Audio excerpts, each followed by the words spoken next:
If you would, please join me in the Pledge of Allegiance. I pledge allegiance to the flag of the United States of America and to the republic for which it stands, one nation, under God, indivisible, with liberty and justice for all. Thank you. And again, I want to thank each and every single one of you that are here tonight and encourage you throughout the presentation. If you have questions, please raise your hand. I do ask that if you do have questions, if you wouldn't mind coming up and speaking into the microphone. And the reason we do that is because for people that can't be at these, for whatever reason, we are recording them and putting them on the website. If you ask a question that no one else did, it might be beneficial for them to be able to hear that so they get that answer as well. So again, thank you so very much. You really are the linchpin in everything that happens in our community, and I say that because we can publish things, we can put things on social media, we can run a commercial, we can put up a billboard, but regardless of what our technology is, what I've learned through the years, the most effective means of spreading information is person to person to person. They made fun of me the other night because I talked about an old commercial when I was growing up. It was a Vidal Sassoon shampoo commercial. And basically, they just talked about sharing what it does for you with your friends. If you tell two friends, and then they tell two friends, and then they tell two friends, and before you know it, you've got an entire board of faces of people with that information. So that is one thing I would ask of you, that if you get the chance to share the information that you've gotten tonight, please do, because nothing works better than word of mouth. Tonight, we are joined by our consultant who has joined us in this path to find a new superintendent. I've got with me Dr. Saul Hinojosa from Hinojosa Consulting. Dr. Hinojosa has served as a superintendent and a principal and a classroom teacher. He's run the gamut. He was an active superintendent for over 15 years. Extremely experienced in all facets of that. Normally, his compadre, Tony Resendez, is with us. He couldn't make it tonight. He's our attorney. But if there are questions that you have about the legal process, about what the board can divulge and what the board can't divulge, or whatever the process or the time frame or anything else, please feel free. Saul is more than capable of answering all of your questions tonight. Again, thank you so much for being here.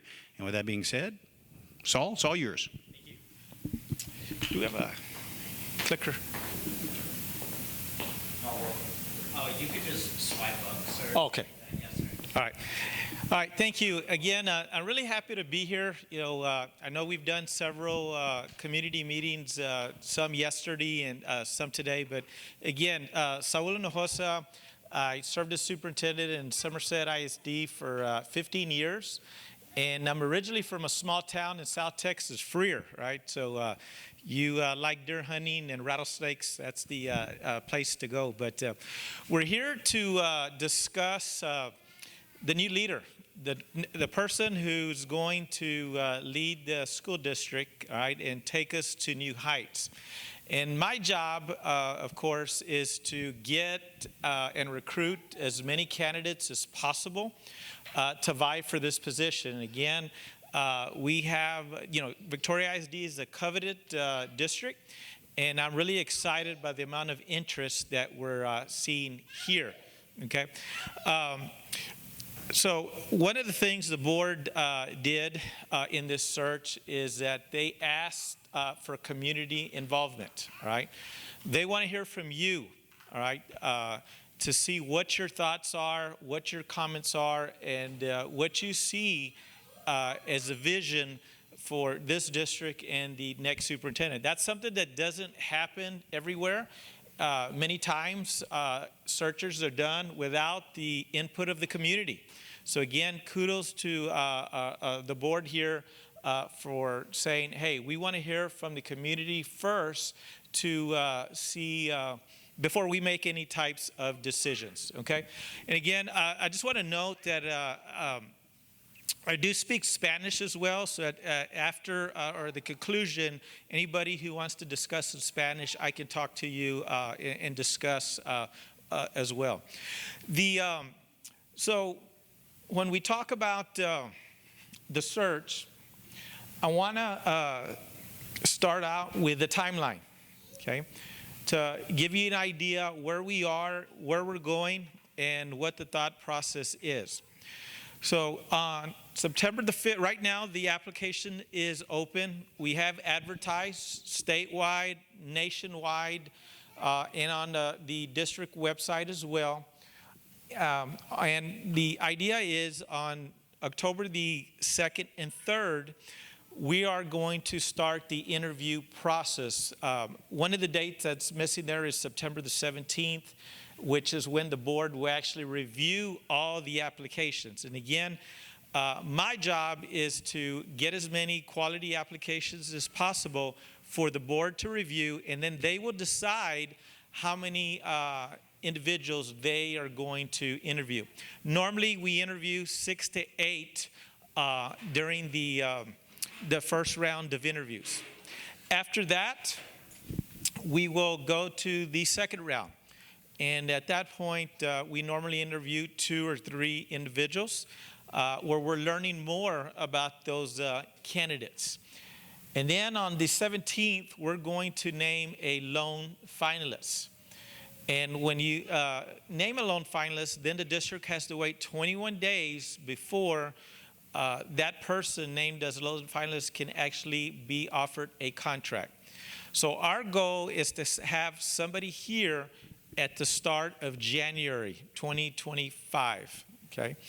Again, and the reason is because individuals, especially if they're serving in the capacity as a superintendent or even assistant superintendent or principal, they want to complete whatever loose ends they have with their prior district. In other words, they don't want to leave the other district in a bad spot.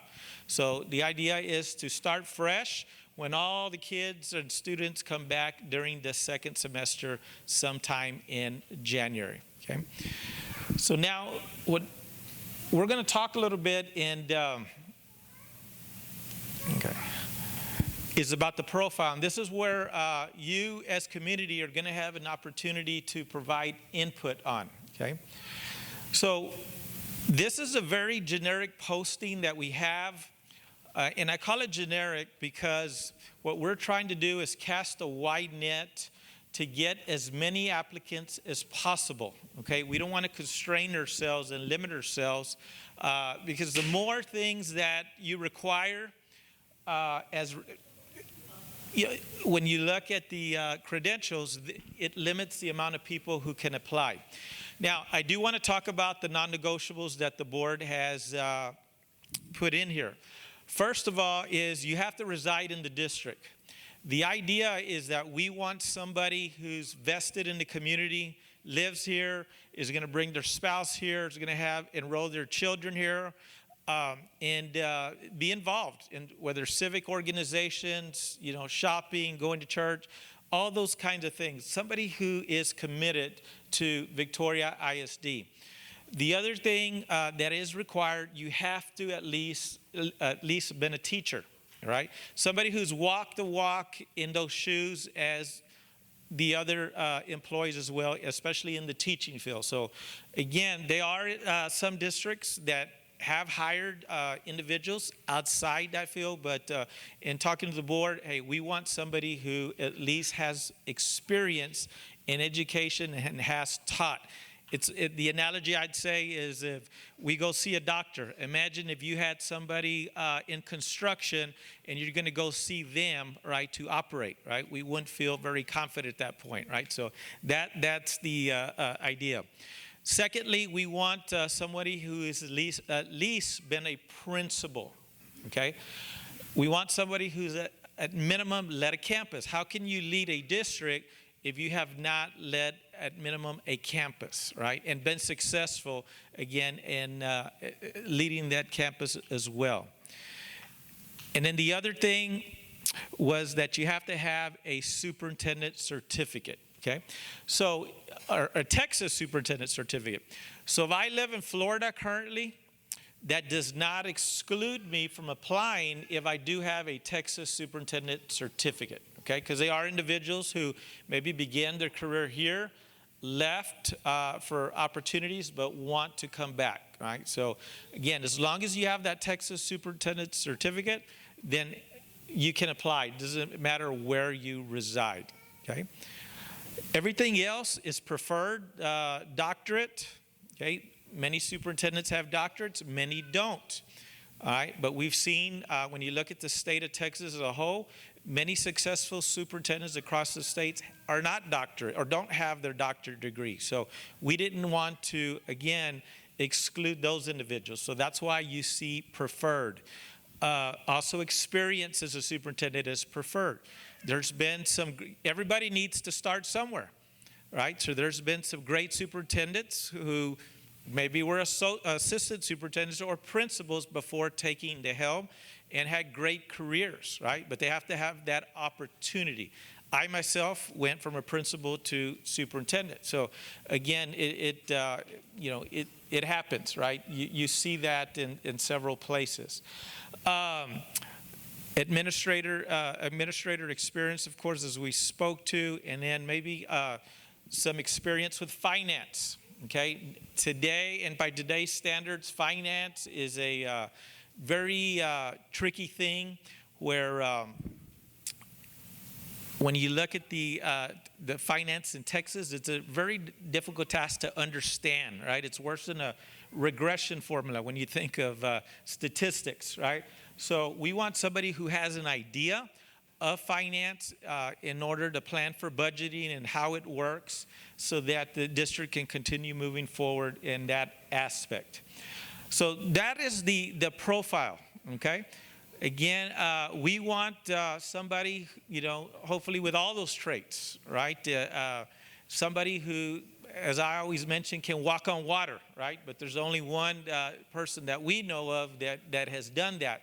But we want to have somebody as close, all right, somebody with established track record who, again, is going to move the district forward.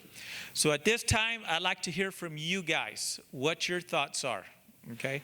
And again, I'm a old teacher, so I might call on you, right? But we'd love for you to come up and just mention, okay, what your thoughts are. Are there any internal applicants?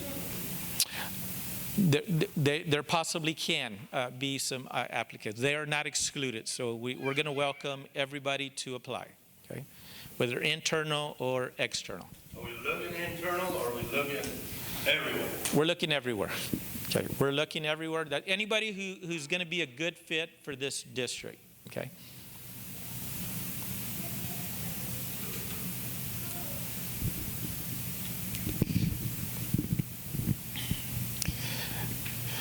Ideas, sentimientos.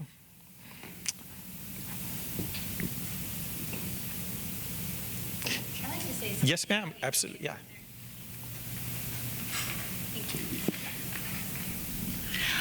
Just really quickly, and then we'll get out of here because we're being way too loud, so I'm sorry to everyone.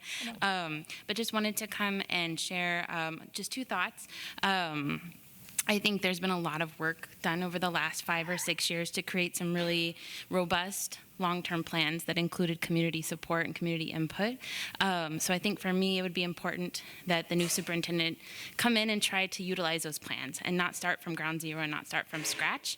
I feel like those community members that spent their time and they came to those meetings and they shared their input, they would love to see those plans played out over time. And I understand 100% someone new is going to want to kind of put their brand on things, but so, sorry, but potentially starting from scratch is a long way back whenever we've done so much work together over the last few years. I think one more thing that I'd love to share that me personally and my kids have benefited from and our family is the commitment by VISD to have, I'm sorry. Sorry, my husband's at a very nothing to be sorry about. Hey, we have time. Don't be sorry. Okay. Yeah. That just the unique commitment of VISD to invest in what are called here social emotional behavioral specialists, or SEBS for short. I worked as a teacher for 8 years in public schools, and often those counselors aren't able to counsel at all. They're doing testing, they're doing IEPs, they're helping with every other thing. No, no, wait. All sorts of administrative things, but we know that our students, especially students here in Victoria ISD, they have some really high needs and they need to be dealt with, and they need to be dealt with by professionals. And so I would just love to see that continued investment in those SEBS positions or someone who is able to focus in that mental health capacity. So thank you. Outstanding. Again, sorry everyone.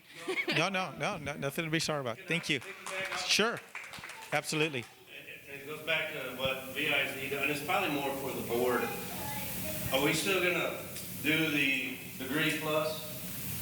You know, the HVAC welding, you know, to get a degree and a certificate? Is that Yeah, yes. the plan? Okay. Okay. Repeat your question. Yeah, the question was that we were going to do Degree Plus, which has to do with the CATE program, making sure that that continues as far as programs like welding and I'm not sure, what was the other one you meant? Welding, HVAC, college degree, Yeah. or just college degree. high school degree plus another certificate of some sort.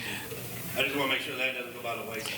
Absolutely, and that's part of House Bill 3, which was initiated by the state legislature, and a push. You know, the state legislature recognized that not all kids are going to college, right? So they wanted a different pathway, and the district actually gets, I'm going to say, points, right? The more kids that do or get their CCMR. They complete the CCMR pathway, and what I understand, the district has really done great and made some great strides in this area. So I think I heard something like 1,100 certificates, if I wasn't mistaken, were earned this last year. So kudos to the district and the work that's being done in that area. Yeah. Any other thoughts of what attributes that we'd like to see in the next leader? I can't agree more. Would you mind coming up here? Yeah. No, thank you. Oh, Nothing to add, sorry. No, don't yeah. add, Nothing to add. because if we don't add, then they don't know. I'm just here to learn and inform myself. I don't know enough to have an opinion. Okay. Well, thank you for being here, just to making, effort to learn and so forth. Absolutely. Any other comments regarding the profile of the superintendent for Victoria ISD? Okay. So want to now kind of move to see you can maybe learn, comment, get involved. And we do have a survey. We have a QR code here, and it's also, there's a link on the district website. And we want to hear from you. We mentioned some comments where you have the ability to post your thoughts, submit your thoughts, right, along with your comments. And those surveys, they're anonymous. They'll be sent to the Board of Trustees, and they will review those comments, right? And that's going to help as they look for the next superintendent who's the right fit. What is the community saying about that, all right? So let me just give you an example. So when we're talking about, in an earlier session was somebody who has a vested interest, right? Asking those questions of the candidate, all right? Are you going to move to Victoria? Are you going to bring your children to Victoria? What commitment are you going to make to Victoria? When you look somebody in the eye and they tell you, whether 3 years, 5 years, they want to retire here, right? Again, sometimes they can tell you what you want to hear, right? But there's something when you look somebody in the eye and you look at body language and they say, you know what, this is where I want to be. I'm excited to be here. I'm ready to invest in the kids, and I want to make this a long-term commitment. So those are the types of questions that we have.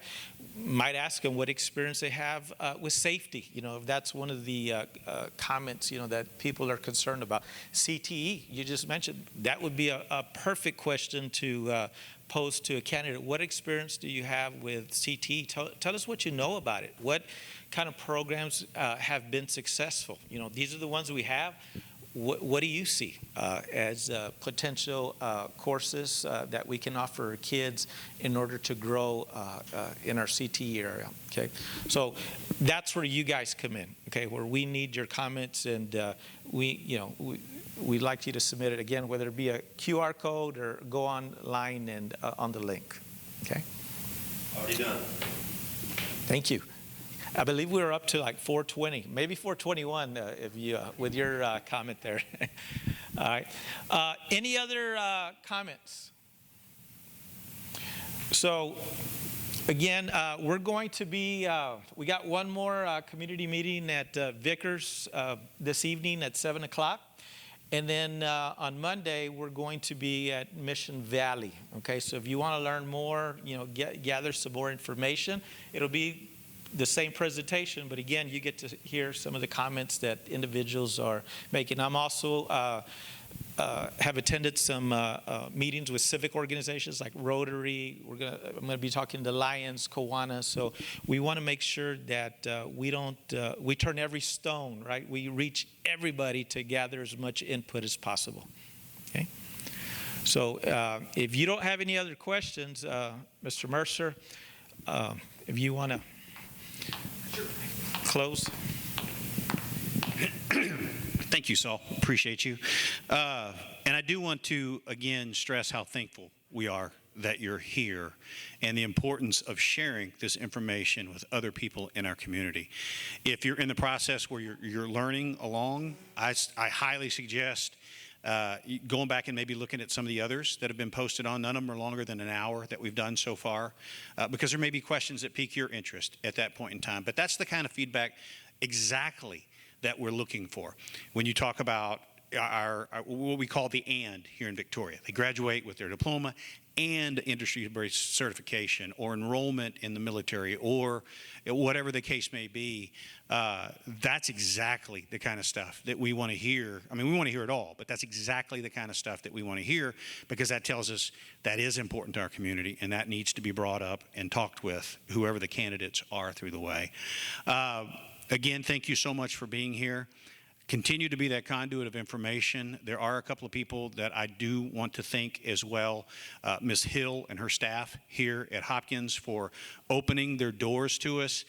We know exactly how vital and important these public meetings are, so that we get a chance to see you face to face and hear what you have to say. But they always come with somebody has to sacrifice something, and it's generally our campus staffs that do that for us. So we are eternally grateful for them opening up their doors to us and providing this space for us this evening. And then, of course, our own team, our PR and our administrative team that make sure that everything is set up, that our microphones work, that it's being recorded. Sometimes it just seems like you show up and these things happen. But there's nobody in this room that's what I like to call the 80%. You guys are all the 10 or the 20% that if you're here, you care and you work. And so you understand the effort that goes into that. So many thanks to all of them. And again, like I said, thank you again for being here. And if you ever have any questions, feel free, obviously do the survey. There's a series of questions, and then there's that section down at the bottom. And I encourage people to be as specific or as general, but really love the specific stuff in the comments section down at the bottom. So please make sure you fill that and share this with our friends. It's available on our website. There's a link on the front page that'll take you straight to the survey. Please make sure that your voice is heard and that the voices of all those around you are heard as well. We take this responsibility incredibly seriously. In fact, I think I've had the conversation with our board members that I consider this to be the pinnacle, the most important thing that I will do as a sitting member of the board is to find the next leader for this district and make sure that it's a good fit for our community. So reach out to any of us. All of our website, all of our emails are and our phone numbers are all on the website. So if you have a question, something comes up, please don't hesitate. We're here to serve, and we can do our job so much better the more that we hear from all of you. So again, thank you for being here. And with that, this meeting is adjourned.